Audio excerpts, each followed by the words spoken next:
अस्सलाम वालेकुम दोस्तों। बांग्लादेश के खिलाफ 3 T20 मैचेस की सीरीज के लिए पाकिस्तान के 16 रुकनी स्क्वाड का अनाउंसमेंट हो चुका हुआ है और उस 16 रुकनी स्क्वाड के अंदर 8 तब्दीलियां हैं। यानी वो टीम जो हमने न्यूजीलैंड के खिलाफ T20 सीरीज के लिए अनाउंस की थी, उस टीम में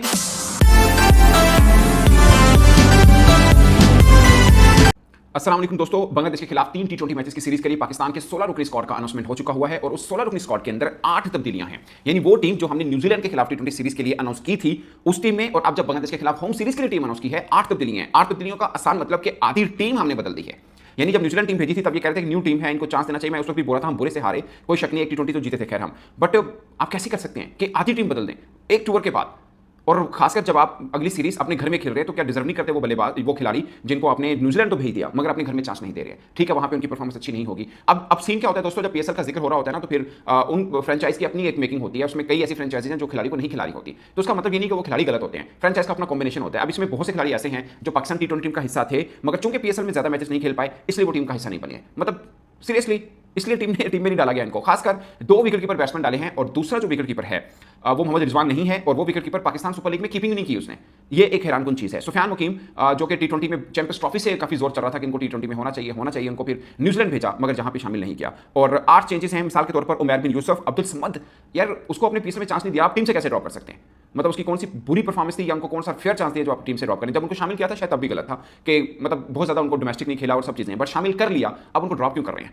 मतलब नो लॉजिक। उमैर बिन यूसुफ को किस लॉजिक पे आप ड्रॉप कर रहे हैं? जहांदाद खान चूंकि पीएसएल में ज्यादा मैच नहीं खेले इसलिए वो यहां से भी ड्रॉप है। ठीक है, उनको बहुत मार हुई, वहां पर भी गलत शामिल किया, बट मेरा पॉइंट अगेन यही है, आप गलत शामिल करते हैं फिर गलत निकालते हैं। अब्बास अफरीदी जो इस पीएसएल में हाईएस्ट विकेट टेकर हैं, highest wicket taker of this PSL is not included in Pakistan T20 team. Would you imagine?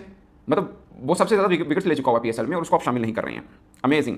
Mohammad Ali, उनको एक सीरीज दी, उसके बाद आपने ड्रॉप कर दिया, एक सीरीज, वो भी पूरे मैचेस नहीं मिले हैं और वो ड्रॉप है। शहीन शाह अफरीदी को रेस्ट दिया गया है, ड्रॉप किया गया है, whatever the reason is, वो नहीं है। सुफियान मुकीम नहीं है, उस्मान खान नहीं है। उस्मान खान के ऊपर बहुत दबाव रहा है कि वो परफॉर्म नहीं करे, बिलाखिर उनको टीम से ड्रॉप कर दिया है। मुझे लगता है पीएसएल का कहीं पे रंग नजर आया, कहीं पर नहीं आया, कहीं पे हाईएस्ट विकेट टेकर नहीं है, कहीं पर इसलिए खिलाड़ी नहीं है क्योंकि वो पीएसएल नहीं खेल पाया। मतलब समझ से बाहर है, ऑनेस्टली स्पीकिंग, मैं इस पर नहीं समझ पाया। अब देखिए इसके अंदर सुफियान मुकीम की वापसी हुई है, फखर जमान की वापसी हुई है जो कि ऑफकोर्स होनी ही थी, और कौन कौन से खिलाड़ी शामिल है? हसन अली की वापसी हुई है। हसन अली ने बहुत अच्छी बॉलिंग की, कोई शक नहीं है, मगर उन्हीं का टीममेट है अब्बास अफरीदी जिसने ज्यादा विकेट्स लिए इस पीएसएल में, वो नहीं है। ये मेरे लिए एक हैरानकुन बात जरूर रहेगी।